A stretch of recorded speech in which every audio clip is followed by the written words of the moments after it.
The subcommittee will come to order. Welcome to the Ways and Means Oversight Subcommittee hearing on the opioid crisis, the current landscape, and CMS actions to prevent opioid misuse. Good morning. I want to thank the panel for coming and welcome you all to today's hearing, the opioid crisis, the current landscape, and CMS actions to prevent opioid misuse. Opioid abuse has devastated communities across America. In 2016, more than 42,000 Americans died due to opioids, a level that is 5 times what it was in 1999. My home state of Kansas is no exception. In 2000, 35 overdose deaths were attributed to opioids. In 2016, 159 people died from opioid abuse in Kansas. Overdose deaths in America are on the rise, largely due to opioids, which account for 3 out of every 5 overdose deaths. These numbers are startling, and yet many experts believe they are too low. Unfortunately, this epidemic continues to get worse, which is why finding ways to address the problem is a high priority for this committee. No community is immune to the effects of opioid abuse. Rural communities are hit particularly hard as they often have limited access to critical services and resources to support those struggling with addiction. The immense cost opioids impose on society as a whole cannot be overstated. According to the Centers for Disease Control, opioids imposed an economic burden of $78.5 billion in 2013. Much of this is due to increased substance abuse treatment cost, lost productivity, incarceration, and other burdens put on the criminal justice system. Last year, the President's Council of Economic Advisors estimated the cost to be even higher. In order to address the opioid crisis, we need to understand what the current state of the problem is. We also need to understand what tools are in place to address this problem and how they can be improved. Today, we will examine how the Centers for Medicare and Medicaid Services, or CMS, is working to address opioid misuse in the Medicare Part D program. More than 42 million beneficiaries rely on the program for prescription drugs, including opioids.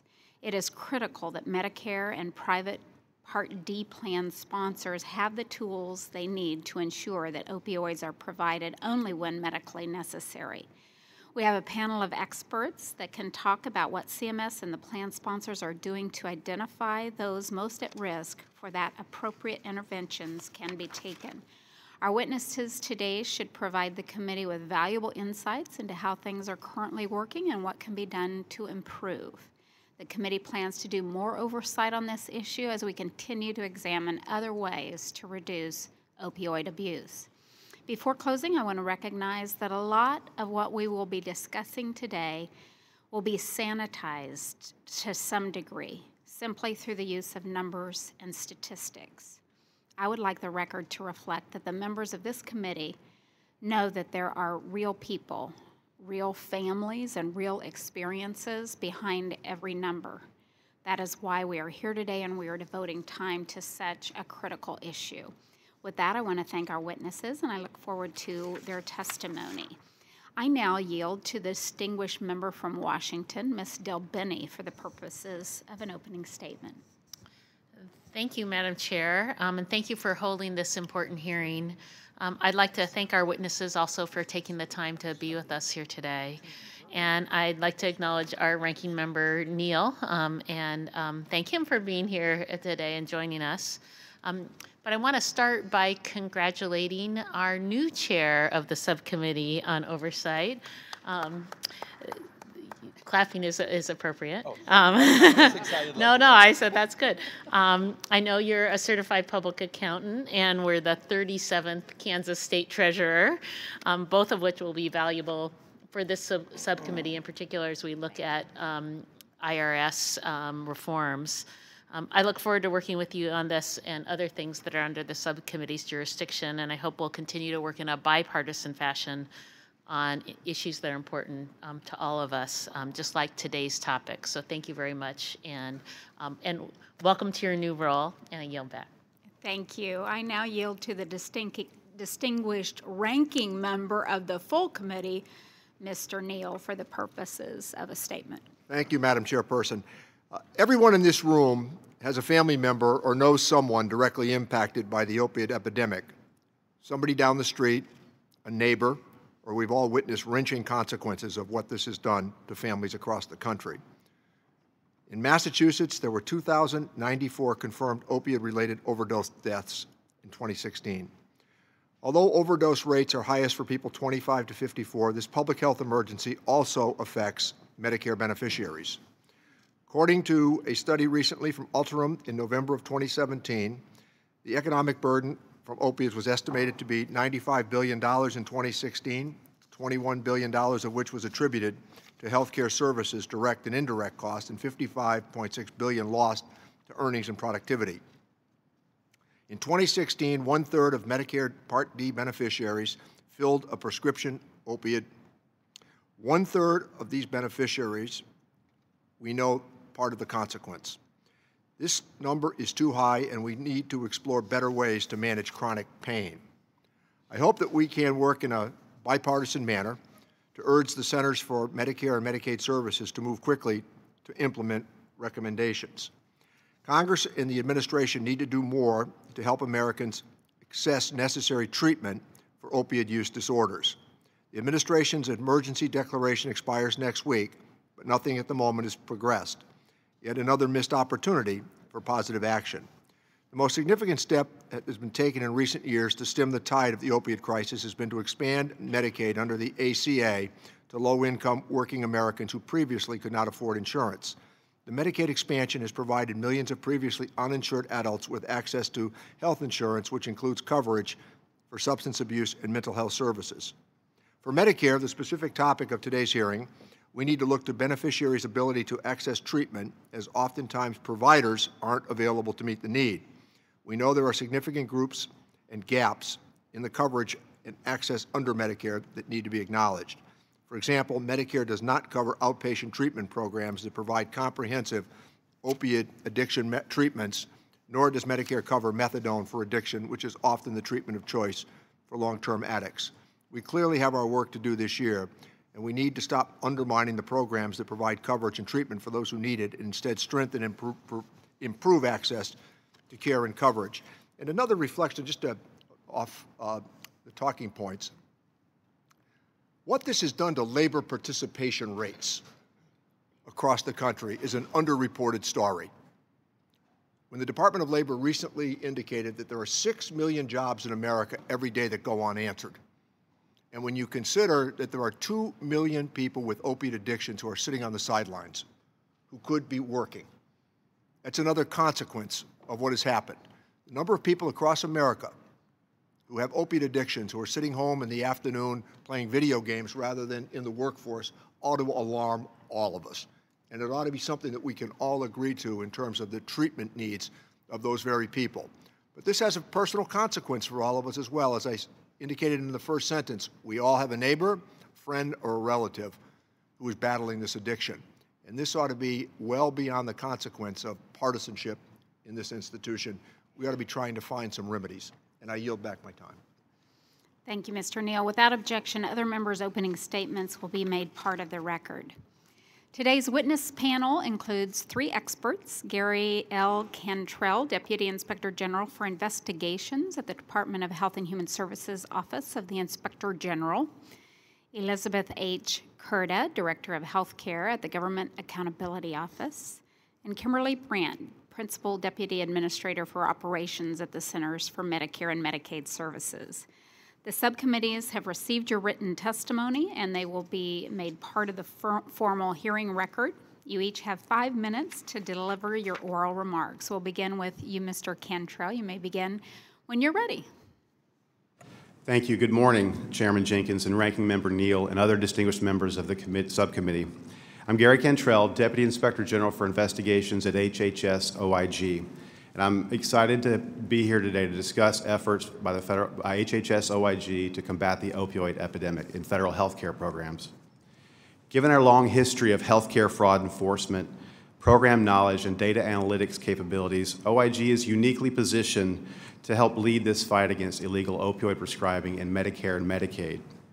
My testimony today will highlight our work to prevent opioid-related fraud and abuse, detect questionable prescribing and billing patterns, and enforce laws and regulations governing opioid prescribing. Opioid-related fraud encompasses a broad range of criminal activity, from prescription drug diversion to addiction treatment fraud. Many of these schemes involve kickbacks, medical identity theft, and criminal enterprises. Developing these investigations is complex, requiring the use of confidential informants, undercover operations, and surveillance to gather evidence of crimes often committed by corrupt doctors, pharmacists, and criminal networks. In the worst cases, our special agents uncover evidence of illegal prescribing leading to patient deaths.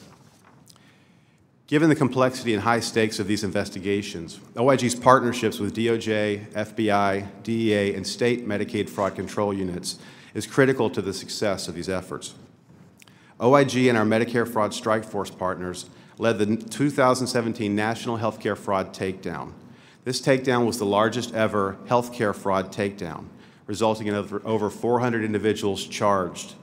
120 of these defendants were charged for their roles in illegally prescribing and distributing opioids. The enforcement operation brought together more than 1,000 federal and state law enforcement personnel, including 350 OIG special agents. OIG has also shifted resources to support the Attorney General's Opioid Fraud and Abuse Detection Unit, a multi-agency effort capitalizing on data with dedicated prosecutors and agents focused solely on prosecuting opioid fraud in the healthcare system. OIG uses advanced data analytics to put timely, actionable information about prescribing, billing, and utilization trends in the hands of investigators, auditors, evaluators, and our government partners. Our recent report identifying Medicare beneficiaries receiving extremely high amounts of opioids and questionable prescribing patterns demonstrates the value of this approach. Of note, the report uncovered that 500,000 Medicare beneficiaries received opioids in excess of CDC guidelines. Further, nearly 90,000 beneficiaries are at serious risk of opioid misuse or overdose. Some of these received extreme amounts of opioids, over 2.5 times the CDC recommended amounts, while others appear to be doctor shopping. To get to the source of this extreme use, OIG identified about 400 prescribers with questionable opioid prescribing patterns for these beneficiaries at serious risk. OIG is following up on these outlier prescribers, and we have also shared this data with our public and private sector partners. This is one example of how we leverage our relationships and empower our partners to help us tackle this problem. Recognizing the growing severity of the opioid epidemic, OIG has initiated work beyond Medicare. The work identifies opportunities to strengthen program integrity and protect at-risk beneficiaries across multiple HHS programs. For example, OIG audits and evaluations currently underway address the broad range of opioid-related funding and activity at HHS, including opioid prescribing in Medicaid, grants for prescription drug monitoring programs, FDA's oversight of opioid risk management program, and addiction treatment services. OIG's work holds criminals accountable and results in impactful recommendations to improve program integrity, save tax dollars, and protect HHS beneficiaries from harm. Key recommendations to combat opioid-related fraud and abuse are outlined in my written testimony. In summary, OIG will continue to focus our multidisciplinary efforts on the opioid epidemic. We will identify opportunities to improve HHS prescription drug and treatment programs, share data and educate the public, and identify and hold accountable perpetrators of opioid-related fraud. I appreciate the opportunity to speak with you today, and I'd be happy to answer any questions. Thank you, Mr. Cantrell. Ms. Curta, you are recognized for 5 minutes. Good morning, Chairman Jenkins, Ranking Member Neal, and members of the subcommittee. I am pleased to be here to discuss our report on the Center for Medicare and Medicaid Services oversight of opioid prescribing in the Medicare program. Overprescribing and misuse of prescription opioids has led to significant increases in opioid use disorder, overdoses, and deaths in the United States. Recognizing this, CMS developed an opioid misuse strategy with a goal to reduce harm from opioid misuse in its programs. Today, I will discuss how CMS oversees opioid prescribing under Medicare Part D, both in terms of the beneficiaries who receive opioid prescriptions, as well as the providers who prescribe them. To oversee beneficiaries, CMS relies on private insurers, known as plan sponsors, to monitor and take appropriate action to address potential opioid overuse. CMS employs an overutilization monitoring system to alert plan sponsors about very high-risk beneficiaries. These are beneficiaries receiving high doses of opioids from 4 or more providers and pharmacies, or 6 or more providers, regardless of the number of pharmacies. Excluding cancer and hospice care, about 33,000 beneficiaries met these criteria in 2015. Plan sponsors are expected to review a quarterly list of identified beneficiaries, determine appropriate action, and then respond to CMS with information on their actions within 30 days. The use of these criteria, along with plan sponsor actions, have helped significantly reduce the number of these very high-risk cases. However, CMS oversight does not address the over 700,000 beneficiaries potentially at risk of harm based on CDC guidelines. These guidelines note that long-term use of opioid doses over 90 milligram morphine equivalent per day are associated with significant risk of harm and should be avoided unless a provider determines that it is necessary. This is particularly the case for patients aged 65 and older because the drugs can more easily accumulate in the body to toxic levels. We recommended that CMS gather information on the total number of these beneficiaries over time to help assess progress in reaching the agency's goals related to reducing opioid harm and misuse. HHS concurred with our recommendation. CMS oversees Medicare Part D providers through its contractor, NBI Medic, as well as through the plan sponsors. NBI Medic provides oversight by analyzing Medicare prescriber data for outliers and to determine potential fraud. NBI Medic conducts its own investigations of potential fraud, waste, and abuse by providers and also refers cases to law enforcement or the Office of the Inspector General. CMS also requires plan sponsors to prevent, detect, and correct prescriber noncompliance, as well as fraud, waste, and abuse. However, NBI Medic's analyses to identify outlier providers focus broadly on all drugs at risk of abuse rather than on opioids specifically. We recommended that CMS require NBI Medic to gather separate data on providers who prescribe high amounts of opioids. This would allow CMS to better identify those providers who are inappropriately and potentially fraudulently prescribing high doses of opioids. HHS concurred with this recommendation as well. CMS also lacks key information necessary for oversight of opioid prescribing because it does not require plan sponsors to report cases of fraud, waste, and abuse, cases of overprescribing, or any actions taken against providers. While CMS receives some of this information from plan sponsors who voluntarily report their actions, it does not know the full extent to which plan sponsors have identified providers who prescribe high amounts of opioids or taken appropriate action. We recommended that CMS require plan sponsors to report on investigations and other actions taken related to providers who prescribe high amounts of opioids. HHS did not concur, noting that plan sponsors are responsible for detecting and preventing fraud, waste, and abuse, and that CMS reviews cases when it conducts audits. HHS also stated that it seeks to balance the requirements it places on plan sponsors. However, without complete reporting, CMS is missing key information that could help the agency achieve its goals. We continue to believe that CMS should require plan sponsors to report on the actions they take to reduce overprescribing.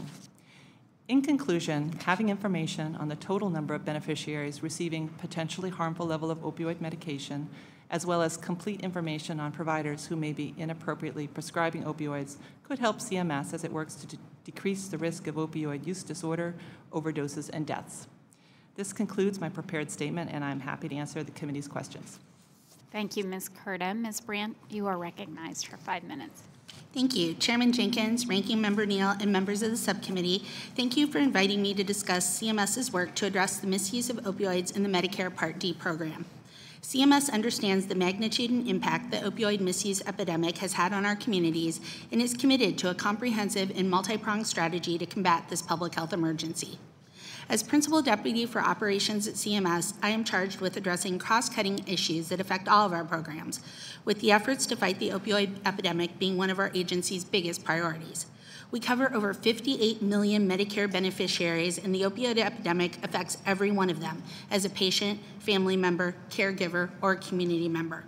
CMS recognizes that its primary role in the healthcare system is that of a payer. And as a payer, we are focused on the unique steps we can take to ensure that plans comply with requirements that protect beneficiaries. For us, all of our efforts are ultimately focused on protecting the health and safety of our Medicare beneficiaries.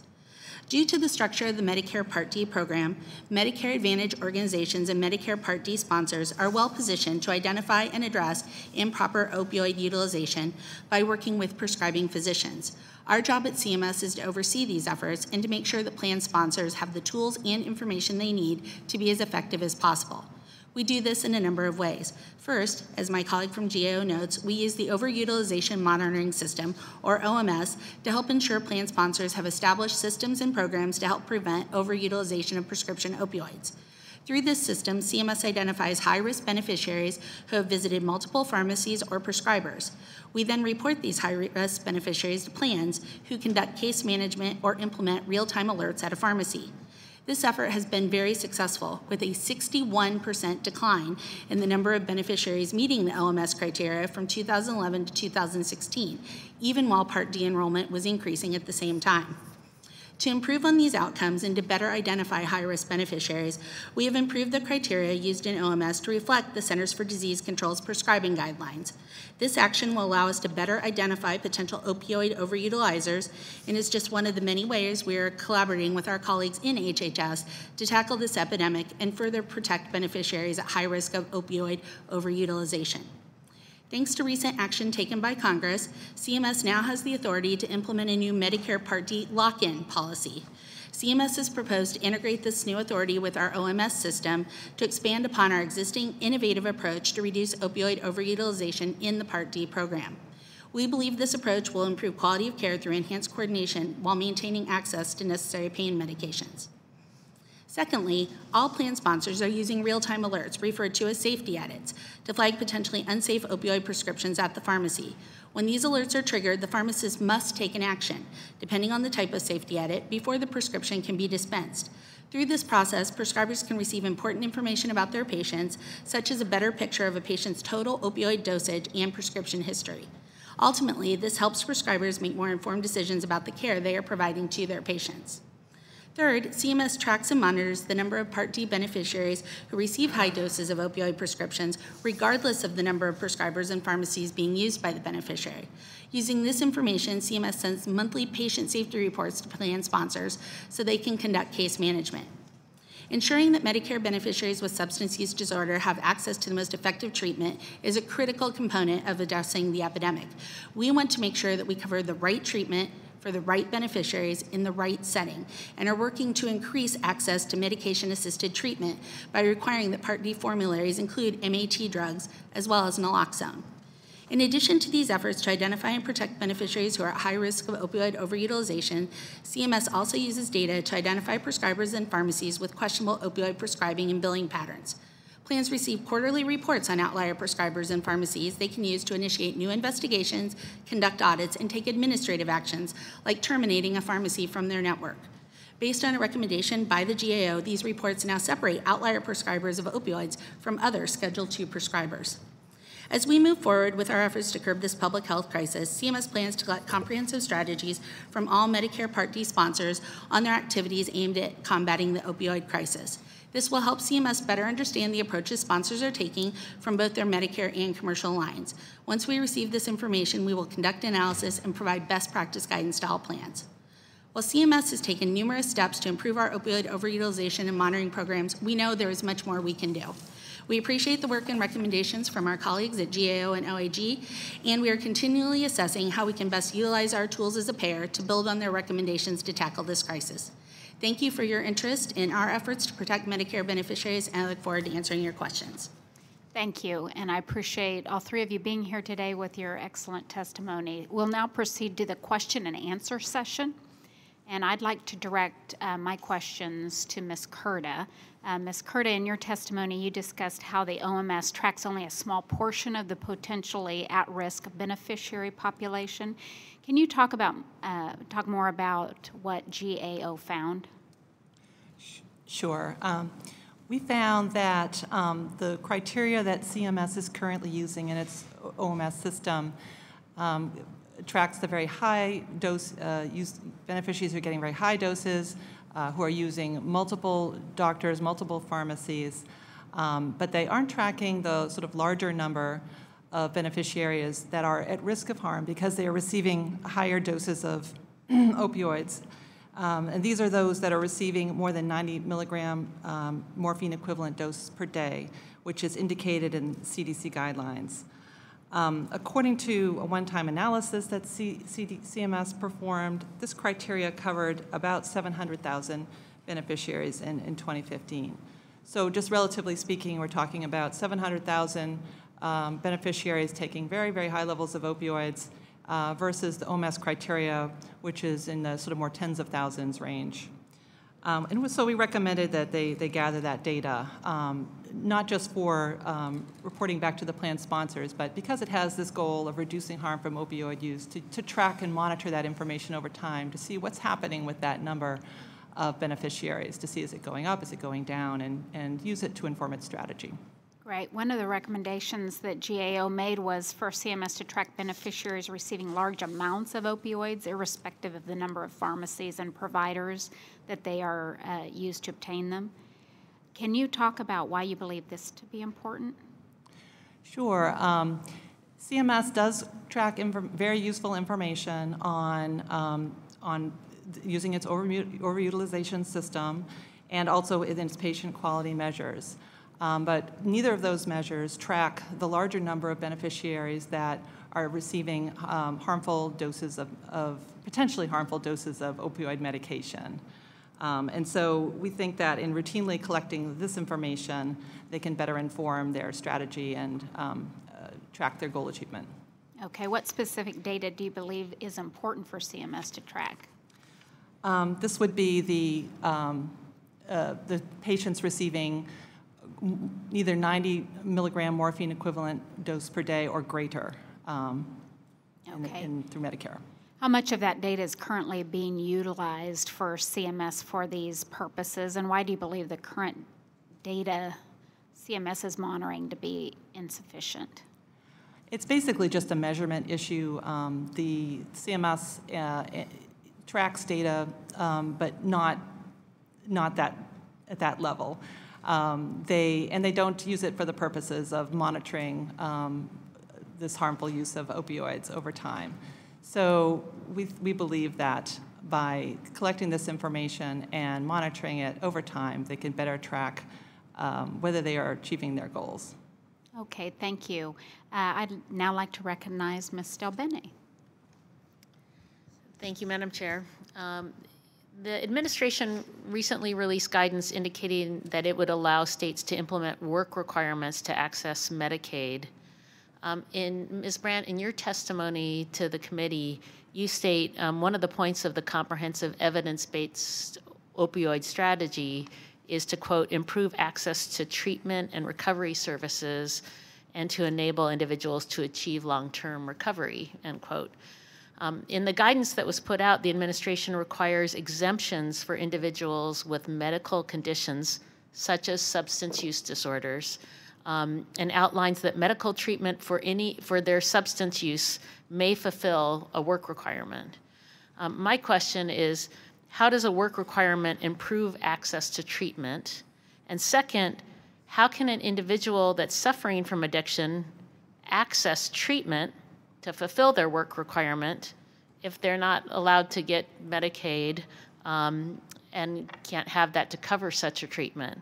So we end up in this circular situation where someone doesn't have coverage, so they can't get treatment, but they can't fulfill the work requirement because they need to be in treatment to do that. Can you explain how we would address that? Thank you for your question. While the work requirements and the Medicaid requirements are not my day-to-day responsibility, I'll do my best to sort of answer to the best of my knowledge. As part of our issuance last week, as you mentioned, states are required to take steps to ensure access to appropriate treatment of services. And one of the things that they're supposed to do is make reasonable modifications to ensure that people who are receiving treatment for substance abuse disorders or opioid treatments are able to have reasonable accommodations. And so we have worked to provide guidance to the states to help them to ensure that balance. And the goal is to ensure that the beneficiary who is receiving those treatments can hopefully be able to have the appropriate accommodations made so they can continue to receive it. So if a state doesn't come up with a workaround, as you describe, how would someone access Medicaid so they can get treatment if they can't fulfill their work requirement because they can't fulfill they aren't allowed to access treatment? Well, our goal is to work with the states to ensure that they would be able to provide those types of accommodations. That's part of what they are supposed to do under the mandate of the work requirement, and we would work with them to ensure that the beneficiary hopefully would be able to continue to receive those types of services. Thank you. As CMS moves more providers to value-based payments in an effort to improve quality and lower healthcare costs, part of the challenge is to properly risk adjust for high-needs patients. And because substance use disorder is such a complicated condition that demands a tremendous amount of coordination of care, this may be one of the conditions that warrants a risk adjustment. And in fact, this was done for a managed care demonstration in Massachusetts that focused on dual-eligible enrollees under 65. Ms. Brandt, have you considered how we can better align payment to promote coordination and quality care for people with substance use disorders in other value-based and managed care arrangements like ACOs and Medicare or Medicare Advantage plans? And how is CMS promoting coordination of care between providers to mitigate the instances of high amounts of opioid prescribing? Thank you for your question. That's, as I mentioned in my oral and written testimony, ensuring good access to beneficiaries across our payment lines is one of the goals at CMS. And one of the things that we have been doing is looking across all of our payment types, especially as we begin the new payment rules for this year and as we have discussions with providers to determine where we can do more and how we can have better coordination with them on just these types of issues. So it's something that we're currently engaged in as an agency to try and figure out better ways to make sure that we're striking that balance and making sure, as I said in my testimony, that we have the right treatment for the right people in the right setting at the right time. And understand that that the things like the managed care demonstration in Massachusetts have been looking at these scenarios. Is there something you've learned from these that will better inform us on how best to address more complicated situations like substance use disorders?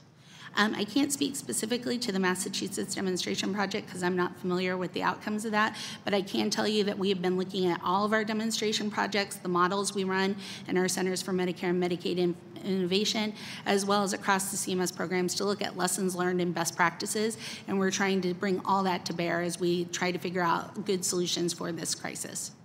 Thank you very much. I yield back. Ms. Walorski is now recognized for 5 minutes.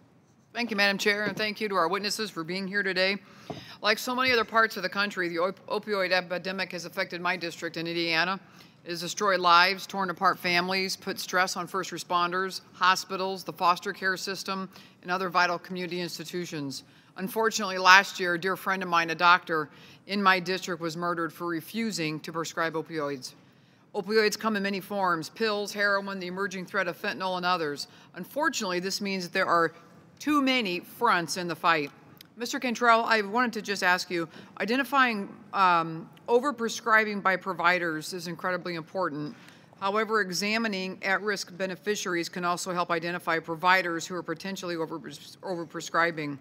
The Inspector General identified in my state, Indiana, a prescriber that wrote an average of 24 opioid prescriptions each for 108 beneficiaries who received extreme amounts.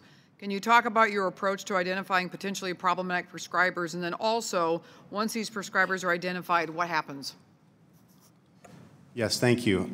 First of all, in our data brief, we used an analysis approach that we hadn't previously utilized. We wanted to first focus on the beneficiaries who were at greatest risk of harm because of the volume of opioids they were receiving. And instead of just looking at the universe of claims, we looked then at the individuals, the prescribers who were prescribing specifically to a high number of those at-risk beneficiaries.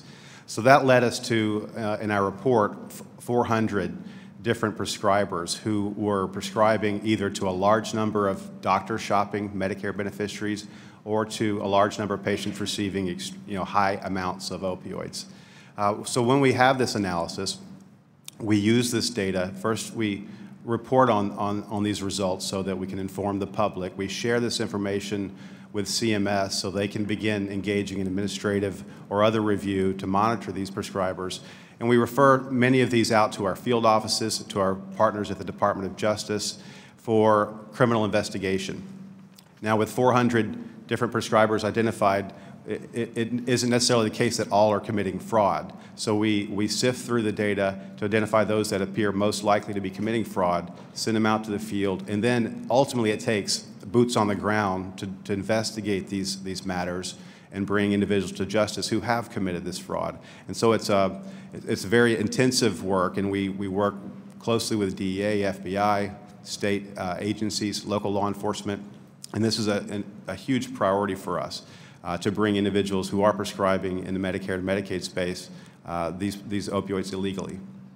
And just as a follow-up, I've heard from doctors in my district, they'd like to have access to more data so they know, and they're a little bit less at risk on falling into some kind of a doctor shopping kind of a network. Can you talk about ways you believe we can improve data sharing to combat opioid abuse? And then are there ways to improve data sharing really just while working within state privacy laws as well?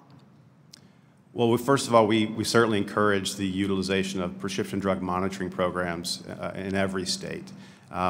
We believe these are an important tool. For us, we see Medicare claims data. We have great visibility there. We have a little less, slightly less, but some visibility in Medicaid, but we don't see cash-based transactions and other transactions like that, which the PDMPs would include. And so we think it's vitally important for prescribers and pharmacies to check these PDMPs to make sure they're not dispensing to doctor shopping patients.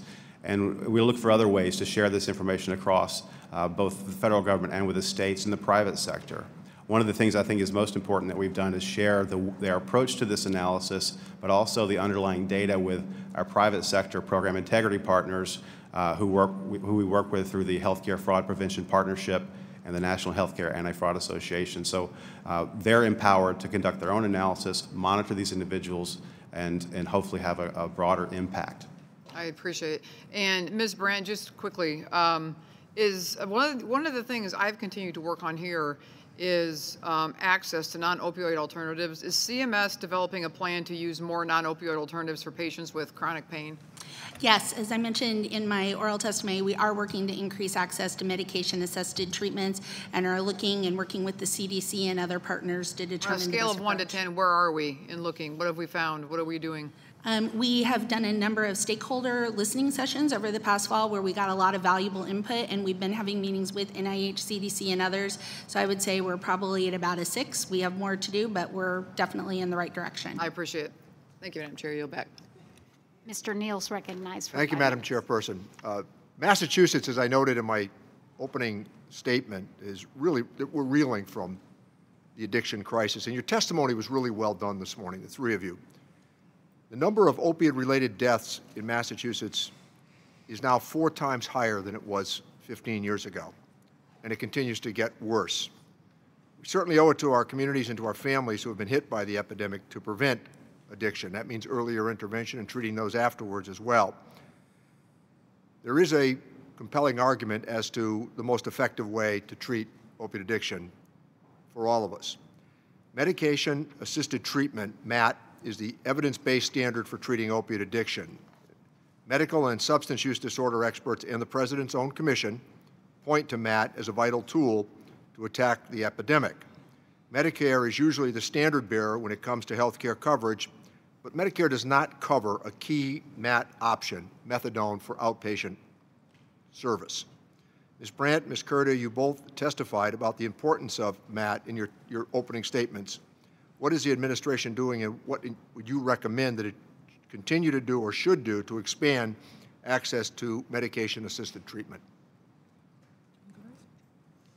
Well, as I mentioned, Congressman, we are continuing to look at the wide range of alternate treatments such as naloxone and others. We're well aware of methadone and the statutory impediments to that, but we are open to working. I know you have legislation on that. We're open to working with Congress to provide technical assistance on those issues, but we continue committed at CMS to determine what all we can do to increase the access to medication-assisted treatments. We've prepared a couple of reports on the issues surrounding access to medication-assisted treatment, not specifically in Medicare, but in general. The first report we did looked at the sort of regulatory and legal framework for access to these drugs, and also looked at some of the barriers to access. And there were things like not having enough doctors who have the appropriate waivers in order to prescribe this medication. And also, in some cases, simply attitudinal issues where this is viewed as perhaps a substitute for another kind of addiction. Taking these issues into account, Congress passed legislation last year to enhance access to medication-assisted treatment. And we did a further report looking at HHS's rollout of the grant programs intended to enhance access to medication-assisted treatment. And we found that they had a strategy for accomplishing this. They were getting the programs going. It was a little too early to assess their effectiveness, but we did note that they did not have sort of measures in place for their goals for expanding access to MAT, so not knowing sort of what the ultimate goal is for that. And that they did not have sort of firm time frames. They had planned an evaluation of their efforts, but they did not have any sort of firm time frames for when that would be done. Thank you. I hope the administration and my colleagues on the other side, who I know are all sincere in their efforts on this, would also be supportive of another piece of legislation that I have offered, and that would be to hold harmless first responders who administer Naloxone. When they show up, oftentimes there's a violent reaction as the high comes down, and they sometimes have to subdue the individual who has just been treated, save their lives, and then attacked for saving their lives. So I think holding those individuals harmless would make a good deal of sense, and I hope that in a bipartisan manner we might be able to address that part of this complicated issue as well. Thank you for your testimony, and thank you, Madam Chairperson. I yield back. Mr. Schweikert's recognized for 5 minutes. Thank you, Madam Chairman. My assumption is everyone in this room has been affected by addiction in a family member, a friend, a neighbor. Growing up in a household where my mother was actually an addiction counselor after years of fighting through her own demons, you actually just understand how complicated this is. This is actually an interesting opportunity, as the ranking member was talking about some of the different pieces of legislation he has, and I agree. We should actually start to step up and do a package, because there is no golden bullet here, magic bullet. But I do want to also touch on, we have a piece of legislation, and it's bipartisan. We have Republicans and Democrats from this committee, from ENC, and that's a mechanism to standardize the prior authorization process, so the electronic mechanisms underneath. And Ms. Brandt, I'm going to ask you to sort of walk us through right now for Part D how sort of prior authorization actually is working today, and then I want to sort of pitch everyone on the committee the concept of let's actually put together a package of bills. Hopefully our prior authorization standardization will be one of those. But how does it work today for Part D? Well, let me caveat by saying I'm not a Part D expert, so I'll give you the best of my understanding as to how it works. But currently the way it works is that the Part D sponsors have formularies which have approved drugs on them, and as patients present, they see if the drugs that they are looking to receive that are being prescribed to them are off of that formulary. And then they determine whether or not, based on CDC prescribing guidelines, if they meet the appropriate dosage amounts. Some of what the GAO was saying, we've been working to incorporate into our overutilization monitoring system to determine that beneficiaries are not prescribed beyond what are acceptable levels in the program. And so using those types of criteria and screening, it's then determined what's appropriate to be able to authorize to be paid under the person's plan. For our other witnesses, and thank you for that, any other thoughts that if I came to you, in reading the testimony, it looks like we're doing a much better job in our data collection and data modeling and finding bad actors. Okay, now that we have the data, how do you move to a solution? Is it alternative pharmaceuticals? Is it a standardization of the red flashing light for the pharmacy or the doctor saying this doesn't need to be filled? You have the data. What's the next solution? What's the next layer? One of the things that we're recommending and continuing to monitor is the beneficiary lock-in program that has now been authorized and CMS is working to implement. With the number of beneficiaries at risk because of the volumes of prescriptions they're receiving, I think this data analysis leads us to patients that maybe should be considered for this type of lock-in, at least gets us started as to where to focus these efforts. And that will help manage the care of these individuals who need services. We did not look at that issue specifically, but I think you can sort of take an all of the above approach. I mean, you don't have to, all of these things working together can help. One thing we looked at a couple of years ago was more of a prevention focus. It gets very costly when it gets to the point where someone is addicted to opioids and requires therapy and treatment. It's much better to prevent the addiction in the first place to the extent we can have controls in place. To flag these individuals who are getting very high doses is very helpful. But we did the Comptroller General held a forum that talked about prevention and talked about educational, healthcare, and sort of legal kinds of strategies. That's actually a very rational approach. In my last couple moments, I will pitch our new chairman, which elated to have you. I feel so tall next to you. There's an opportunity here for us to take a number of the pieces of legislation, because we know there's some alternative pharmaceuticals out there that actually have less addictive effects or more stabilizing effects. There's my fixation on taking the data that's been collected, building that standardization on the pre-authorization so we stop. It becomes almost a preventative because you don't write the prescription. And the uniqueness of this oversight committee is in its charter, we have the ability to do legislation. Maybe it's time we all get together, figure out if we have solutions, bundle them together, and move forward. And with that, I yield back. Excellent. I will yield to Ms. Chu for 5 minutes. Thank you. Mr. Cantrell, in your testimony, you mentioned an example of drug testing or treatment fraud in which sober living homeowners were bribed to direct their residents to a specific lab for their urine sample screenings. As you noted, this resulted in fraudulent earnings at the expense of sober living homeowners and those residents who are in recovery. I truly appreciate OIG's attention to this issue, as I've heard directly from constituents about the fraud and abuse that can occur in sober living facilities.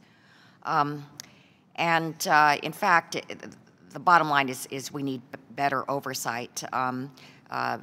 Because not only are these bad actors preying on vulnerable individuals who've just left treatment, but institutions like OIG are playing catch-up to find these nefarious actors, and in the meantime, more individuals can be hurt. So I believe we should be assisting those who've entered and completed treatment and who need support to make a full recovery. That's why I introduced the bipartisan HR 4684, the Ensuring Access to Quality Sober Living Act, and it would direct the Substance Abuse and Mental Health Services Administration, or SAMHSA, to develop a set of best practices for sober living facilities so that individuals and families with loved ones just leaving treatment can better identify the good actors from the bad. Mr. Cantrell, can you expand upon OIG's efforts to address fraud and abuse in the sober home industry? Yes, thank you.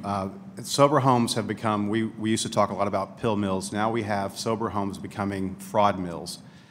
These aren't services that are necessarily covered by Medicare or Medicaid, but they're ways to attract people at great risk because they're likely addicted, substance abuse, have substance abuse disorder, need treatment, need services, but instead corrupt sober home owners are basically farming them out for either medically unnecessary services, treatment, or testing, or services and treatment that are just never provided.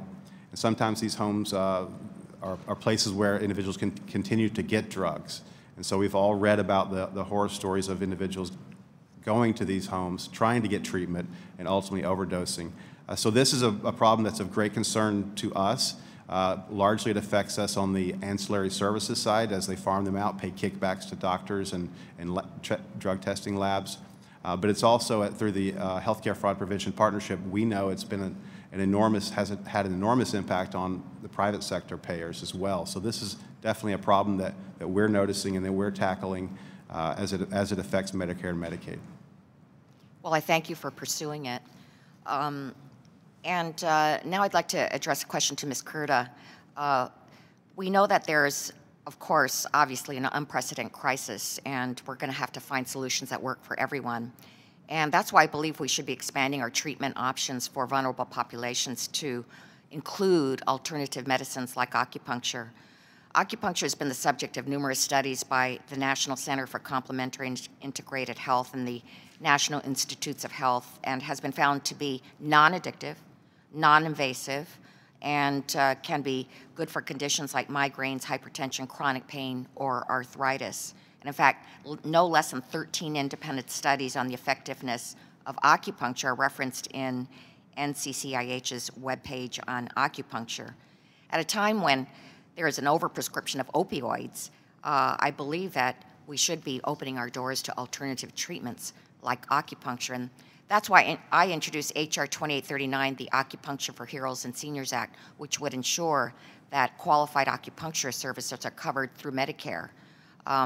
It's currently available for individuals who receive their health insurance through the Affordable Care Act in states like California, as well as in some Medicaid plans, but seniors should not lose out. So, Ms. Kurta, has the GAO ever studied the impact of making acupuncture available through traditional Medicare plans? No, I don't believe that GAO has done that work. Is it possible for GAO to evaluate the effectiveness of offering integrative health alternatives like acupuncture to opioid prescribing practices and government health care programs? Do you foresee any hurdles in such an examination? Yes, I think GAO could look at that question. The hurdle would be the sort of status of the literature and evidence in that area. We would probably want to first do a review of the literature to see, what does the peer-reviewed literature say about the effectiveness of that treatment, and we could certainly describe, what that evidence lays out. Thank you. Mr. LaHood is now recognized for 5 minutes. Thank you, Chairman Jenkins, and it's an honor to be part of this subcommittee and full committee, and appreciate the opportunity to have this subject matter before us today. And I want to thank the witnesses for your valuable testimony here today. I represent a district in central and west central Illinois that is a rural district, 19 counties. And this is an epidemic that continues to rage in a district like mine. And it really transcends socioeconomic, all socioeconomic categories, rural, urban, and all sectors of society. And over the last 2 years, I've held a number of roundtables in my district with first responders, law enforcement, judges, treatment center providers, physicians, to try to understand the issue better, but also look at how we, from a public policy standpoint, what we can do to fix this problem. And as I look at the numbers in Illinois, data from 2016 shows that in a 3-year period, deaths from overdose increased by 44% from 2013 to 2016, and over 80% of those deaths were attributed to opioids. Of those 80% of opioid-attributed deaths, there was a 70% increase from those attributed from opioids in that same 3-year period. In Adams County, in my district, they've seen a 360% increase in emergency department visits related to opioids and heroin overdoses over that 5-year period from 2010 to 2015. Additionally, the county saw a 300% increase in overdose mortality rates due to opioids and heroin in the same period. And looking at what is the solution, obviously we've looked at from a law enforcement perspective, what do we need to do on the criminal justice side? Also looking at how you hold doctors accountable and what we do in that space. We've talked a lot about how we have more resources and money from for treatment centers. And in some ways, when we look at this epidemic and the direction we're going, I equate it in some ways to what drunk driving was in this country 25 years ago. It was raging out of control. So what did we do? We allocated resources. We raised awareness. We had a public campaign.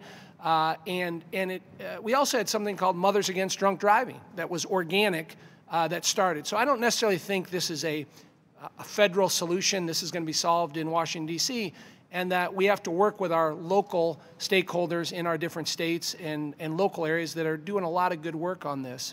So when I think about the testimony here today, Mr. Cantrell, I wanted to ask you, you talked a little bit about prescription drug monitoring systems. In terms of states that have done a pretty good job on that, can you talk about examples of that that have kind of been a model for how to do it and what they've done to be successful? OIG hasn't completed any work on evaluating PDMPs across the country, but in just talking to our staff across the country, our special agents, and hearing from individuals who work in different states, there are a couple of things that need to happen, I think, to make a PDMP successful. One, there needs to be some sort of requirement that data be entered in a timely fashion. I think those that are successful, there's a timely data entry, there's timely review of that data. Sometimes there needs to be interoperability. Some of these PDMP systems don't talk from state to state, and we see many fraud schemes, of course, that cross state lines. The states that have interoperability with their neighboring states, that is a plus. And then we've seen, in terms of data access, for us in law enforcement, some states restrict access for law enforcement, and other states allow that sort of access. From my perspective, of course, I believe in that law enforcement access to help identify those individuals who may be prescribing or doctor shopping and seeking to divert drugs. So those are some of the components of what I think can make up a successful PDMP. And is there an example or a model you can point to that have done a pretty good job around the country? I've just heard anecdotally as Kentucky got started, they were doing a pretty good job. They were one of the earlier ones that I was hearing about.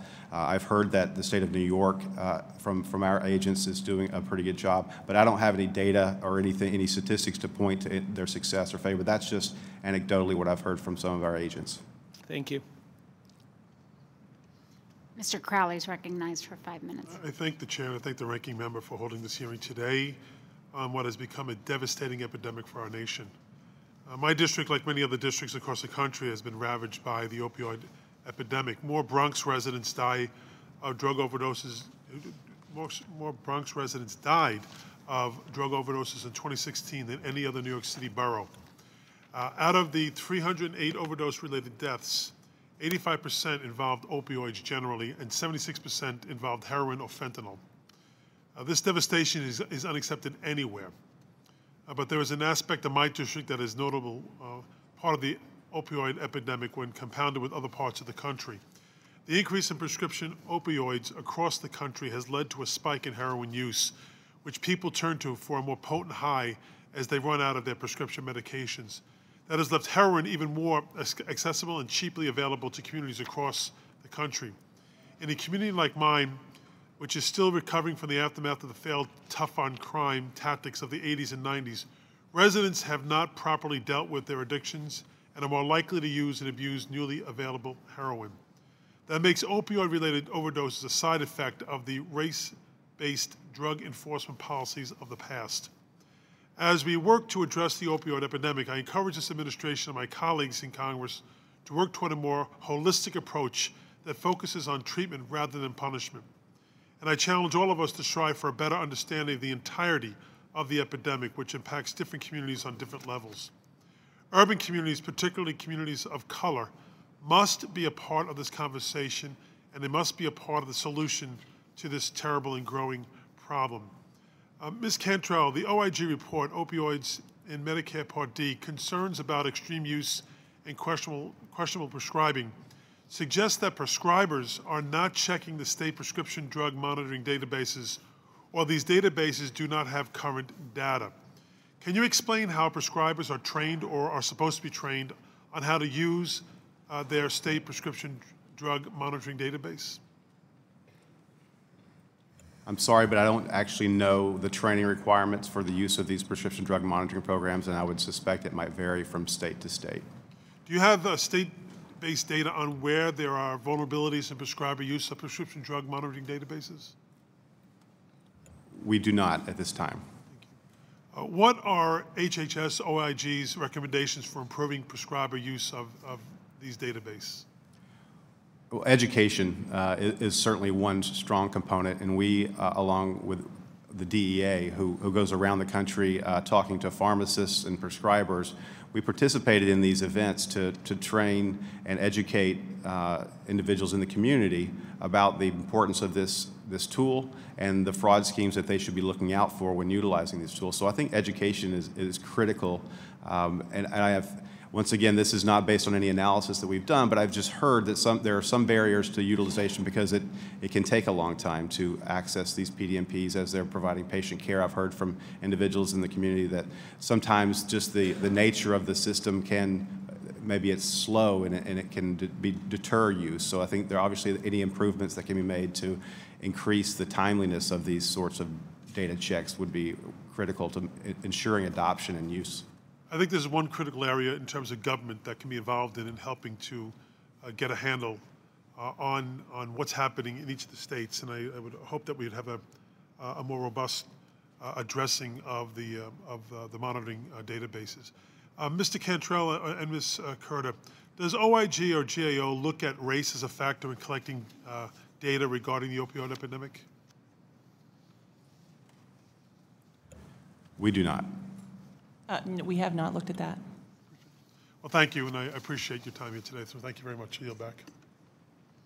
Mr. Bishop, you're recognized for 5 minutes. Thank you, Madam Chairwoman. Thank you to the panel for being here today and providing your valuable testimony. I appreciate the information that you've shared and your expertise. I'm from the state of Michigan. I share all the same concerns that the rest of the panel has. The rest of the committee has on this subject. Each of us have our own stories to tell. Over and beyond the direct impact on families and individuals who are impacted by this scourge of opioid abuse. There is another statistic that I find alarming. The American Enterprise Institute recently published a study looking at the costs of the opioid epidemic, and it did it by state. And I was astounded to see that in Michigan, where I'm from, my home state, the cost of opioid addiction is over 4% of our state's GDP. And yet, I look at other states on this table that we have been provided, and it shows other states that have also been impacted, but not to the extent that other states have. There's a huge disparity in how much other states have been impacted. For example, the White House Council on Economic Advisors estimates that the societal burden of fatalities from opioid overdoses estimated the non-fatal costs of opioid epidemic in 2015 to be $72.3 billion, and the fatal cost to be $431.7 billion. And then you look at these state by state, and you see the huge disparity. And I'm wondering, why does it cost West Virginia, which is the highest per capita burden, at $4,793 per resident? And then you look at Nebraska, which is $465 per resident. Why is it? Are there more resources there? Is there some kind of demographic there that's more susceptible to this? What causes this kind of data? Can someone tell me that, Mr. Cantrell? Just in terms of what we see, what we focus on, fraud trends, you know, there's a variety of factors, but we definitely see that once a fraud scheme takes root, it becomes viral in communities, and that's no different, I think, than in the opioid epidemic. And our agents, unfortunately, in the Detroit area, see numerous fraud investigations related to illegal opioid distribution, and sometimes that is we were told that it's an export area, so that those drug schemes are meant to often export those drugs to other states where they can get higher reimbursement. So this is the intelligence, you know, we hear from the ground. I don't have any, once again, I don't have any analytics available to point to reasons why one state is different than the other, but, you know, we've continued throughout my career, 20-year career, certainly to see South Florida as a hotspot or a epicenter of healthcare fraud in general. It has also been a point where we've seen lots of fraud related to opioids, but certain communities have, where this has taken root, it's hard to get rid of it once it's taken root. But you can identify those areas, those demographics wherein this kind of abuse and fraud happens. You've indicated that you've got an opioid abuse and fraud program that you administer. Can you tell us how that works and what the resources are? Who's in charge of it? What's your mission in that organization? So that's a new unit established by the Attorney General just last year. As it was initiated, they rolled out 12 new prosecutors, or 12 prosecutors in 12 districts around the country to focus specifically on this epidemic. And as a partnership, FBI, OIG, DEA, we all dedicated agent resources to those prosecutors. Now that's just a small, at this point in time, kind of effort in comparison to the total effort nationwide in this area, but it is an important focus in areas that were not necessarily the bigger markets that had the greater resources. We focused on smaller markets in these first 12 districts to bring resources to bear in communities that hadn't necessarily seen the amount of resources in the past. Thank you for that. You also mentioned there were private sector partners as well. I'm interested to know what the private sector is doing to partner with you. So we talk, and CMS is an integral part of the healthcare fraud partnership, prevention partnership, but it provides a community of private sector payers, state agencies, as well as federal payers and law enforcement to share, first of all, information about trends and schemes, but also it's a forum where they can safely share data from different resources, analyze that data and come up with answers to, or identify issues across multiple data sources that weren't previously available to be searched across. So I think it's for me, it's certainly of great value in learning about these schemes, because some of these schemes, like the Sober Home scheme that was discussed earlier, I was hearing about it from our private sector partners before we were seeing it impacting Medicaid or Medicare. And so it's a great intelligence tool. Okay, thank you so much, and I yield back.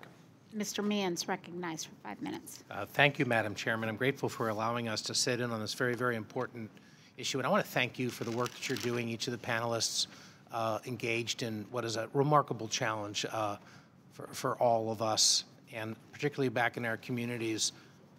I want to ask specific questions about the Medicare relationship to this, but in my own region of southeastern Pennsylvania, we have seen a staggering 83% increase in drug deaths. That's overwhelming. And when you look at what is driving that, the distinguishing issue appears to be fentanyl. But it is fentanyl which is tied to its use with oftentimes opioids. And I know we're dealing with a polydrug environment, and there's no simple solution.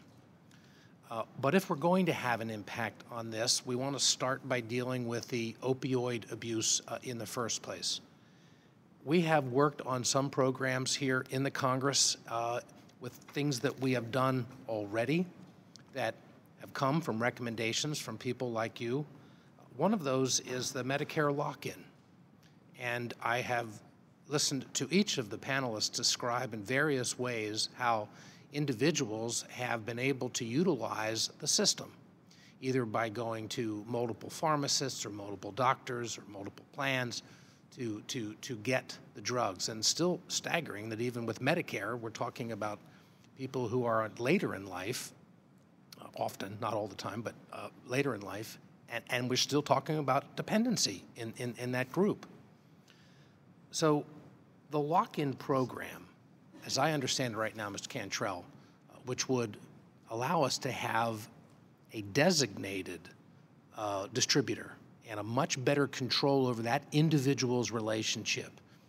Now, there has been recommendations and utilization by numbers of plans, but CMS itself, or at least the government, hasn't created a specific. Can you tell me where we are on that? Where do you think lock-in may be utilized? Well, first I'll say we were very supportive of lock-in, but I think I would like to defer to my colleague from CMS to talk about where it stands. That's okay. Is this Ms. Brandt? Thank Yes, you. Because I was going to go to you next because you no mentioned problem. that in your testimony. Happy to. Well, as I mentioned in my testimony, we really appreciate this additional tool from Congress. We agree with OAG. We think this is going to be a very powerful tool. We are currently in the notice and comment period for this. We have to promulgate regulations to implement it. In fact, the comment period closed yesterday, so good timing with the hearing today. But we are looking forward to reviewing those comments and then implementing those comments as we do the final rule, and then beginning in 2019, we will be able to begin using this tool, and we're very excited at the potential that it's going to add to our suite of tools to help us address these types of issues. How do you think it's going to make a difference? Well, it will make a difference because it will allow us, as you said, we'll be able to limit a beneficiary to a pharmacy and be able to have them at one pharmacy, and that's the only place, or however it works out for implementation. We're still working all that out, but ostensibly they could be limited to one pharmacy, which would allow us then to be able to see their billings just related to that pharmacy. Right now, they could go to multiple pharmacies, multiple prescribers. This limits the scope of that much more narrowly. Okay, if you know, because I'm sure the comments have come from a variety of places, but I'm assuming you've been monitoring this as we've been going through the comments. Has there been any observations which have influenced your thinking on this, or any kind of a perspective that was shared in the comment period that either opens up a new place for us to consider the program, or a concern that we may not have been thinking about? Well, as the comment period did just close yesterday, and because it's open rulemaking, I'm afraid I can't speak to that, sir, but as we move forward and have things that we can share, we'll be happy to do so. Okay, well, I appreciate that.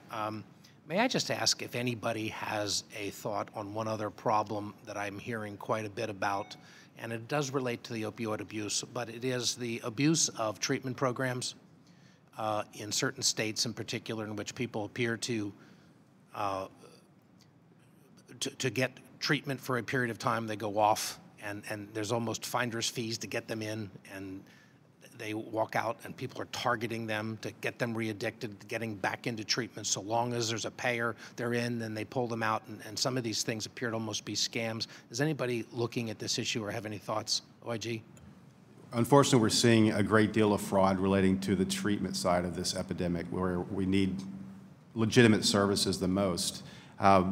We discussed the sober homes where addicted residents are sometimes farmed out for lab testing that's either never provided or isn't appropriate, and they're billing thousands of dollars for these residents, these tests. They're offered counseling, which is either, once again, never provided, or isn't the quality of counseling that actually these individuals need. And unfortunately, we're also seeing, in terms of some of the medication-assisted treatment, which I think many have discussed the importance of increasing access to that. We're seeing fraud schemes relating to the availability of these drugs that are intended to treat this crisis. So the fraud has followed this epidemic from source all the way to treatment. And that's the unfortunate thing that we're seeing around the country right now. would love to follow up more with you on that. But Madam Chairman, I yield back. Mr. Blumenauer is recognized. Thank you very much, Madam Chair. And I do appreciate our subcommittee having this hearing. I think this is the first time Ways and Means has really dealt with this opioid crisis and the impact it has on the things that we're responsible for. I hope it's not the last. I hope that there's an opportunity. I think this is one thing that touches us all, that we feel strongly about. It certainly impacts our community. It makes a difference in terms of employment. What is it, 1/4 of the women who are ineligible of being in the workforce. There's an opioid problem, I'm told. I am concerned that as we're looking at different therapies, different options, that there is a way to focus on something that some of our states have done, state of Washington, state of Oregon, dealing with medical marijuana. And I have some material, Madam Chair, that I would like to place in the record that makes it clear that states that have worked with medical marijuana prescribe fewer pills. There is, on average, a 25% lower rate in terms of overdose deaths. The state that has had it the longest, medical marijuana, California, it's a third less. It's a cheaper alternative. It's not addictive the way that we see with many of the opioids that have been handed out like Tic Tacs. It is an area that the public has demanded change. Politicians haven't brought medical marijuana to 29 states. It's been the public that has voted for, at least, excuse me, I guess Vermont is in the process of being the first state that does it legislatively. But this has been driven by individual voters. It is supported by strong majorities of the American public. Florida approved in 2016 a medical marijuana program with 71% of the population. I would hope, Madam Chair, that we would have an opportunity to explore what the impacts are in terms of how cannabis can prevent dose escalation and the development of opioid tolerance, which happens with people who are taking oxycodone or something like that. We have the opportunity to be a viable first-line analgesic. We have an opportunity to make a big difference with our veterans population, who sadly, we have policies from the federal government now that prevents VA doctors from even talking to veterans about the implications of medical cannabis, even in states where it is legal. And I think we're missing a huge opportunity to help a troubled population, to cut down on the overdose deaths, and save substantial amounts of money. And while we're at it, squeeze the black market, which is fueling a lot of other illegal activities. I hope, Madam Chair, that my colleagues will have a chance to look at the material. It just happens to be from a physician, a researcher from Oregon. I hope you won't hold that against it. But it's the whole second page is documented in terms of justifying the points that I'm making. This is something that we're no longer going to be able to avoid. The public is demanding it. 95% of the population has access to some form of legal marijuana. We've got the so-called Charlotte's Web law, where it is a low CBD dose that is available for children with severe seizure disorders. But when you put all that together, it's 95% of the population. The opportunities, the American Legion has come forward saying, let's research this, let's look at it. We're hearing from veterans that it makes a difference. Last month, I was at our VA hospital. We were dealing with this precise subject of opioid addiction. And I happened to raise in the course of the meeting, I said, we ought to be looking at medical marijuana and the impact it has. When I walked out of the room, I was followed by one of the veterans, a veteran who was on the staff. who took my hands and said, I'm glad you raised that. I couldn't survive without medical marijuana. I think we're missing a boat if we don't dive into this, and I would commend this to my colleagues for their attention. Thank you very much. Mr. Reed is recognized for 5 minutes. Thank you, Madam Chair. And as I was listening to some of the exchanges, I wanted to take a moment before I got into my prepared questions. And my colleague from Washington asked about the work requirements, Medicaid potential issues, and how that impacts substance abuse providers. And one of the things that it reminded me of is often Medicaid, and I know it's not the jurisdiction of this committee, but Medicaid's, I seem to get the impression's goal is providing insurance coverage is the only metric that a lot of folks here in D.C. Gauge its success by. By that I mean getting people into Medicaid programs, therefore they have health insurance, and therefore our job is done. But I think we can do better than that. And Ms. Brand, I think your response to that question illustrated CMS's point of view that we can go beyond just insurance coverage and actually getting to making people healthier. And so one of the questions I have for you when I want to understand the work requirements that are being proposed is if someone is in treatment for drug addiction, I look at drug addiction as a disease. It's a medical-related situation.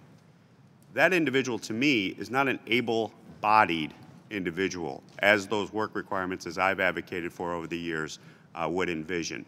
If someone is seriously addicted and in inpatient-type treatment, is it CMS's position that that individual is able-bodied as we are trying to define it under the proposed work requirements that are being discussed across the country today?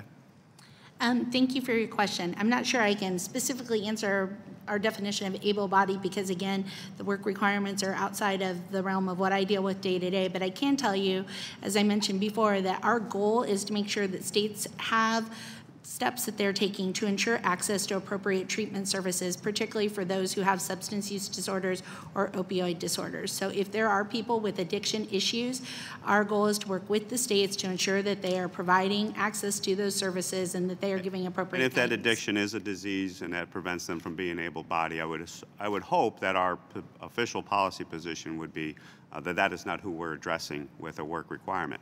The other issue that I would raise on this, that I'm so passionate about this issue, is that one of the things I hear from our employers across the country is that one of the barriers to reemployment, which is empowering to individuals, employment, a job, an opportunity, does a lot for not just their paychecks, but for their soul and their dignity and their mental health and their physical health, if you look at the reports that demonstrate that, is how does when you get somebody, and the barrier to employment is being addicted to drugs, not being able to pass a drug test. So we have a program under Medicaid or Medicare that is trying to address opioid addiction.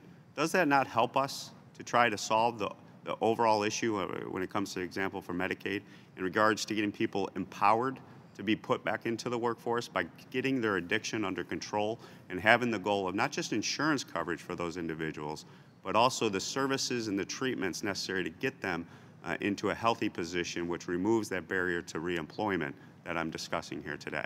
Do you agree with that? Well, as I mentioned, our number one goal is the beneficiary.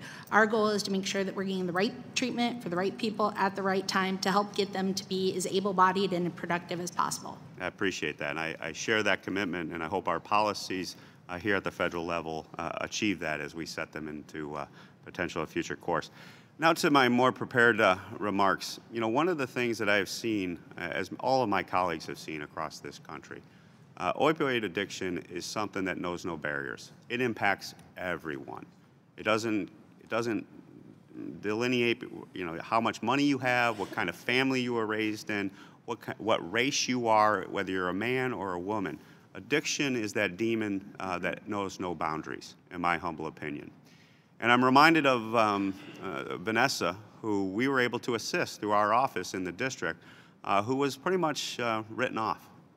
Her parents pretty much had adopted the tough love approach, and Vanessa came to us just recently after going through some very difficult times and working with her parents. We were able to get her into a rehab situation, and their parents and her reunited, and at a town hall were able to declare that she was opioid-free. That is a success story. And so when I see the new programs that are coming out of CMS, I know I only have 24 seconds left, The overutilization monitoring system shows that we went from 29,000 in 2011 down to 11,000 in 2016 at-risk beneficiaries. That is a significant improvement. How are we going to enhance and promote that type of program even further and get that into the system? Well, we're continuing to constantly update the overutilization monitoring system. Most currently, we updated it to reflect the newest CDC guidelines. We've been very much focused on first-time opioid overutilizers, and in fact, we've seen a 77% reduction in those since 2013, and we're continuing to use the work of our colleagues at GAO and OAG and their recommendations to further refine our approach. I appreciate that. And to all the Vanessas out there, I just say we stand ready across both aisles to join hands to serve their needs and address their addiction to get them into that healthy life. With that, I yield back. Mr. Capello is recognized for 5 minutes. Thank you, Madam Chairman, for this opportunity, and I thank all the witnesses.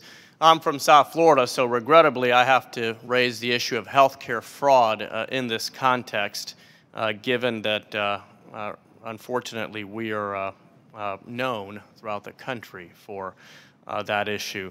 Mr. Cantrell, can you describe what are some of the types of fraud schemes that you see out there related to opioids, and if you have any examples that are specific or relevant to South Florida, I'd appreciate those as well.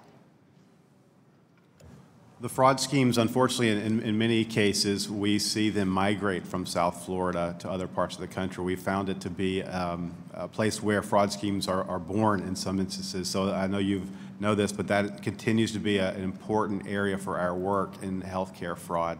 But in terms of opioid-related fraud, we see it runs the gamut. We've seen situations where we have bad prescribers who are receiving kickbacks, who would write opioid prescriptions and also write prescriptions for other non-controlled, high, expensive drugs, and they paid a kickback by a pharmacy.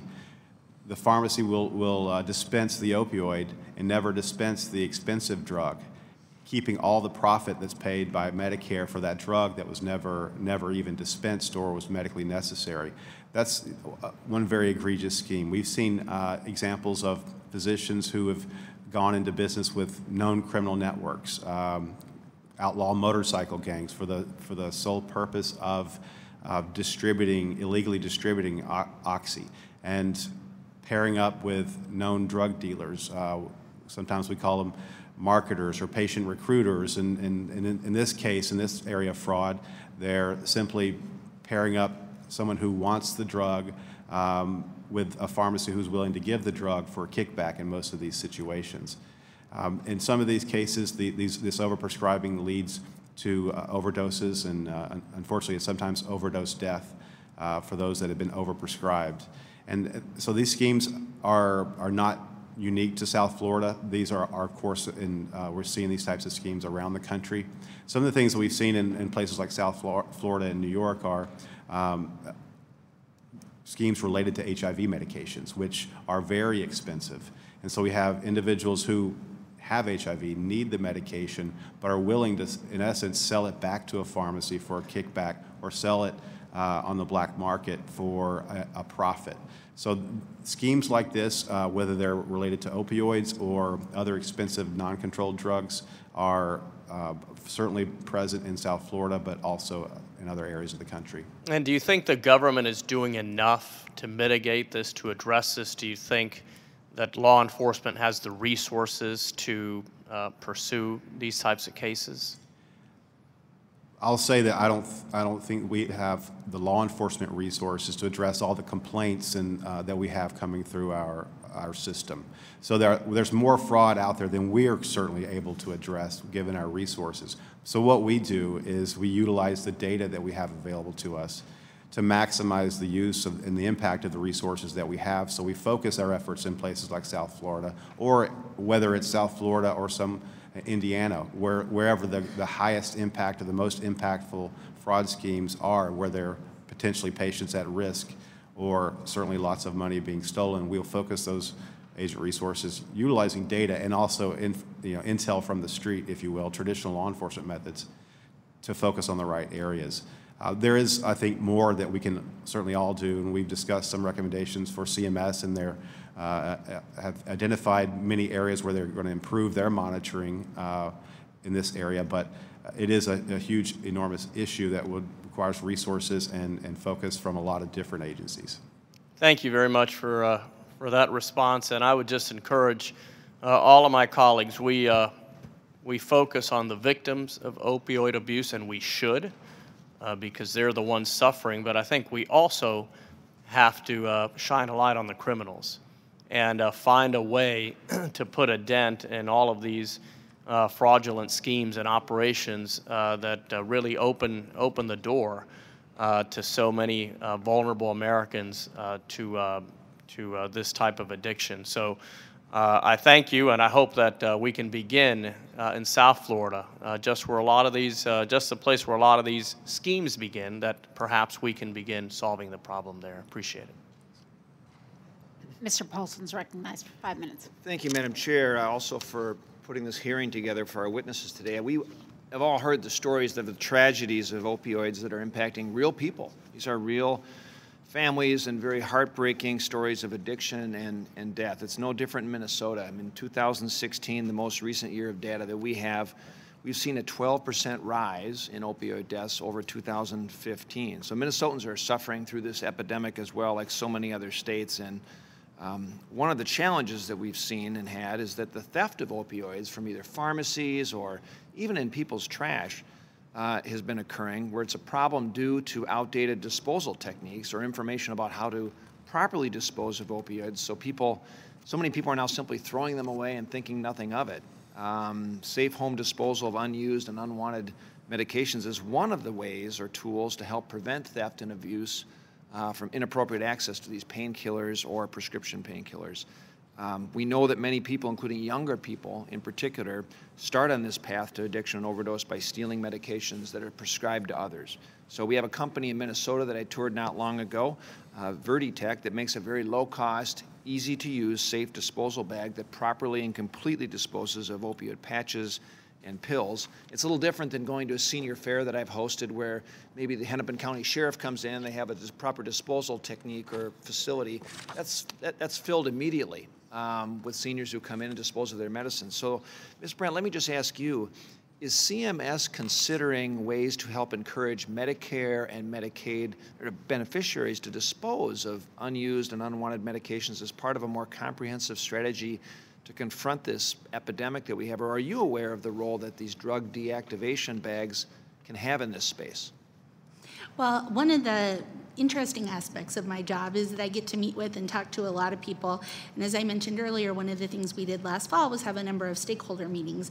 And as part of one of those stakeholder meetings, this topic came up, and there was actually quite an active discussion about the disposal of drugs. And one of the things that we talked about was the types of bags that you're describing and how effective those can be in environments.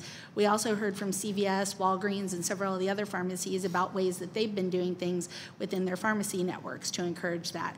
So at CMS, one of the things we've been looking at is how we can partner with our partners at CDC, the Drug Enforcement Agency, and others to really work to educate beneficiaries about the safe disposal of opioids and other types of drugs and the full range of tools available to them to dispose of them.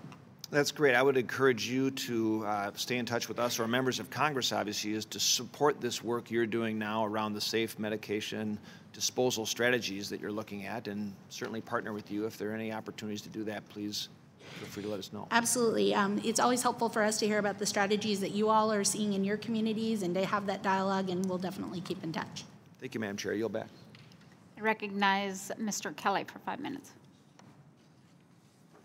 Thank you, Madam Chair, and thank you all for being here. I think Mr. Reed hit on a lot of different aspects of the personal involvement that we all have, and knowing too much about it because of going through things personally, and the quote that's out there, or the saying that's out there, is we are all involved. We're either dependents or codependents. But what I wonder about is, I mean, this war on drugs actually started back in 1870 with the Opium Wars. President Nixon, and I think in the early 70s, President Reagan, Mrs. Reagan, the just say no, and Mr. T, just say no. So I don't think it's been for lack of concern, and it certainly hasn't been for lack of dollars that we've spent. I'm in the automobile business. I don't want people to confuse what I'm saying here. I'm just saying that we do have the ability to track so many things. I mean, if you were to come into the dealership today and ask me about a car, I can tell you the complete warranty history on that car, everything that's been done to it. The question then becomes, if we have this ability, why aren't we able to incorporate it with people who prescribe drugs? And maybe it's because of the HIPAA Act. I don't know. But we have so much technology out there today that allows us to really get an in-depth look at who it is that we're talking about, what they're prescribing, and who's getting the benefits of this. So, Mr. Cantrell, I've heard from many healthcare providers who are frustrated with the HIPAA law that prevents their ability to coordinate care for substance disorder patients that are frequent flyers of their emergency departments. If the law were amended to allow care coordination, does HHS have a sense of how much Medicare, Medicaid, and private plans the cost would go down?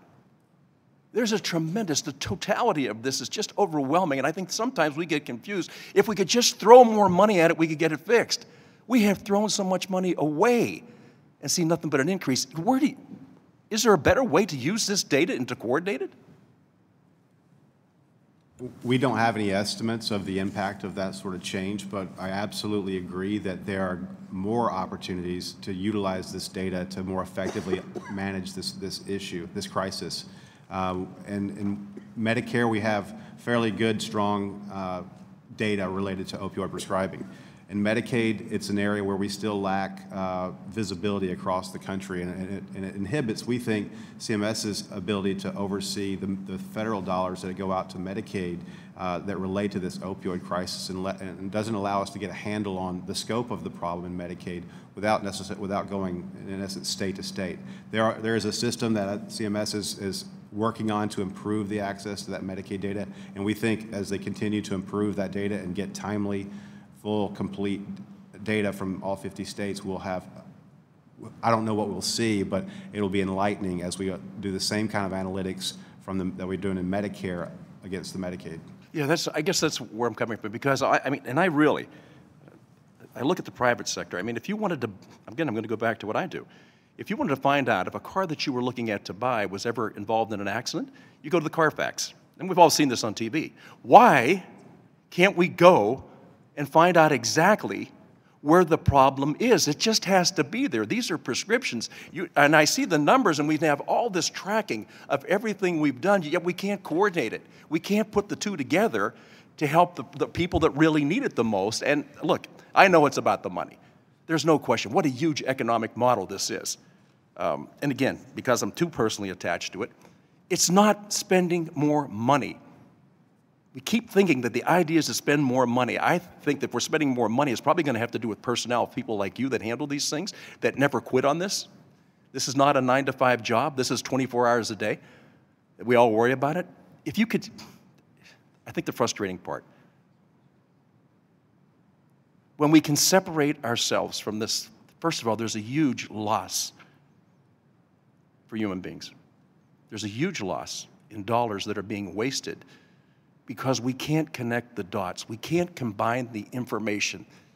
I just don't know why we can do it so easily in the private sector with things that are just inanimate, but we can't do it where we are when we're talking about human beings and being able to touch them, get them together, and actually getting to how we could serve them. Do any of you, and I don't know how much more it would cost because I think don't have enough boots on the ground to see it. But the other thing is this waste, fraud, and abuse, it is incredible what's happening on our watch right now. I wouldn't care what the cost was if it was actually going to help a patient or a person. I just think it's so sad that we're in a situation right now. Listen, the president's declared it a national emergency. Pennsylvania's declared it a national emergency.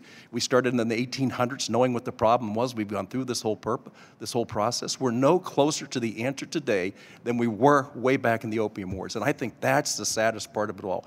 Where has it led to? It's not because of the lack of investment or the lack of concern. How do we get to the point where we can actually connect this stuff so that we don't have to worry about Vanessas or Jims or Bills or Marys that are out there today? It is just a tremendous loss in human potential and taxpayer cost. I thank you so much, Madam Chair. I thank you so much. And listen, what you're doing is incredible. I can tell you, I've coached children's sports a lot in my life. I can't tell you the number of times I've been in a funeral home and looking at some young person in a coffin, and around the room were pictures of them when they played for me at the Penn Street Cardinals or when they played for me with our little Marlins team. And I look at that and I think, what happened to that little boy? What happened to that little girl that they reached this point in their life? I think it's just so tragic. And it's not about the money, it's about the results. Please, let's find a way to put this together so we can track it the right way. Thanks so much. I know I'm way over time, but I'll tell you what, this is overtime. This goes back, as I said, to 1870. And if we're no closer to a cure today than we were then, what was the whole purpose in the exercise? Thank you for staying on this and not giving up. Mr. Rice is recognized for 5 minutes. Thank you, Madam Chairman. Yeah, I got a call from a friend of mine a couple of weeks ago about his daughter who had been arrested and she had drugs on her person and is probably going to jail. I knew this young lady growing up. She grew up with my children. She played with my children. She's a fantastic, bright young lady who has just, her life is spiraling down. And I read these statistics in South Carolina. You know, the number of deaths from opioid abuse have doubled in the last 3 years. They surpassed traffic deaths a couple of years ago. The national statistics say opioid deaths killed 60,000 people last year, which is significantly more than if you combine homicides and traffic deaths nationally. So, and if you look at the graph, I mean, it goes from flat to straight up. It's not leveling off. It's not, we haven't peaked. It's just accelerating. So whatever we're doing, clearly it's failing. We're not doing enough. I look at how what you guys do is try to track where there's problem users and attack that, or problem prescribers and attack that, but that's not working. I look at your definitions that just from this hearing summary today, that you consider a beneficiary at risk if they receive a daily dose of greater than 120 milligrams, get prescriptions from 4 or more providers, and fill prescriptions from 4 or more providers. Good grief. Good grief. I mean, clearly, if you have those 3 conditions combined, that is obviously a huge problem in 2016, despite your efforts, despite these programs that you have put in place. You tell us a beneficiary in New Hampshire received 134 prescriptions for opioids from 1 prescriber in 2016, including 13 months of OxyContin, 13 months that's 80 milligrams, 13 months of OxyContin, 60 milligrams, 13 months of OxyContin, 40 milligrams, 14 months of oxycodone, 30 milligrams, and 13 months of fentanyl patches. You guys didn't catch that? Good grief, whatever you're doing is not working. A beneficiary in Washington, D.C. received prescriptions for opioids from 42 different prescribers and filled them at 37 different pharmacies in a year. In a single month, this beneficiary received 2,330 pills from prescriptions written by just 1 prescriber, and we didn't catch that. You know, it is just overwhelming and depressing that we are so bad at this. One problem I see is what Mr. Kelly was referring to a minute ago, is the inability of the federal government to bring itself into the modern age of technology. I know, talking with folks on the IRS in this subcommittee, talking with folks in Social Security, that they are still using COBOL and Fortran and a lot of their stuff, and they're using computers that have magnetic tape and all that, where everybody else left that behind. You know, decades ago, the IRS has 52 points of failure where only 1 person knows how to program these old computers. And if this person dies or retires, they don't know what they're going to do. Is CMS in that condition? Is CMS in such a bad shape, such a bad shape that it's impossible for them to accumulate and interpret the data that we're talking about? Well, we've made numerous strides at CMS over the past several years, and particularly in the past 2 years, to really try to become more modern with our data. As Mr. Cantrell mentioned, one of the big developments that we have that's going to go a long way towards helping us with having more of a full picture is we will soon have comprehensive Medicaid data from all of our states. One of the challenges we have— What does that mean when you say that means soon, that you say soon have comprehensive Medicaid data from all our states? That is a fascinating statement right Well, there. What does that mean? Let me demystify it for you. That means that at current point in time, we have over 46 states, and our goal is to have all 50 states. We have 50 states. Yes, that's why I was just, we have 46 out of the 50 states that are currently reporting in their Medicaid data. We're working with the other 4 states to get all of that data in, and once we're able to have all of the states reporting in data in a consistent format, then we can be able to use that data to do more of the data analysis. Okay, can you do that by regulatory requirement, or does that require some legal, some legislation? This is all within our authority. We're using our regulatory authority to do that. And basically, you're going to say, if you don't meet these benchmarks by this date, we're not going to pay for the prescriptions anymore, I hope. Well, part of this is on the Medicaid side, and then on the Part D side of the house, the Medicare Part D side, we work with the plan sponsors, who are the ones who actually receive the data. So have you given them benchmarks and set forth the timelines by which they have to meet those benchmarks? On the Medicaid side, we've been working with them. They have deadlines they have to meet, and we're working with them to ensure that they're having those reporting deadlines. And on the Medicare Part D side, we consistently work with the plans to issue updated guidance to make sure that they're reporting to us as accurate information what does that mean? as That you haven't given them the guidelines? No, we have, but we update the guidelines on an ongoing basis. So, for instance, we just issued— Are you getting the Medicare Part D information from all 50 states now? Well, that comes from the plan sponsors, not from the states. So the states provide us with Medicaid data, which is for drugs that are covered under Medicaid. From the plan sponsors, are you getting information from all 50 states? Well, the plan sponsors operate in all 50 states, but they themselves are the front line. They're the ones who provide the point of sale data. All right, I just want to ask one question. I know I'm over time. Just one quick question. Mr. Cantrell, is there any legal impediment to you gathering this information from all 50 states? Because if there is, we need to fix that. What is that legal impediment, if there is one, and how do we fix it? There is no legal impediment. Given the progress that's been made at CMS for doing this, it might not make sense for us to independently do it separately. So we're hoping to leverage CMS's effort to collect this data in all 50 states. But in order to do our work and do it independently, we have and continue to get data directly from the states. Thank you, Mr. Cantrell. Thank you, Mr. Rice. The gentleman's time has expired. I'd like to recognize the distinguished member from Washington, Ms. Delbene, for a request. Thank you, Madam Chair. Congressman Lewis, the ranking member of this subcommittee, was unable to join us today, and I'd just like to ask unanimous consent to enter his opening statement into the record. Without objection, so ordered. I'd like to thank our witnesses for appearing before us today. Please be advised that members have 2 weeks to submit written questions to be answered later in writing.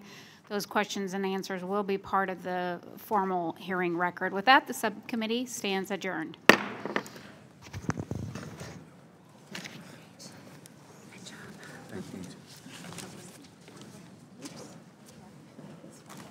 I got part of it. Yeah, seriously. Me too. See you.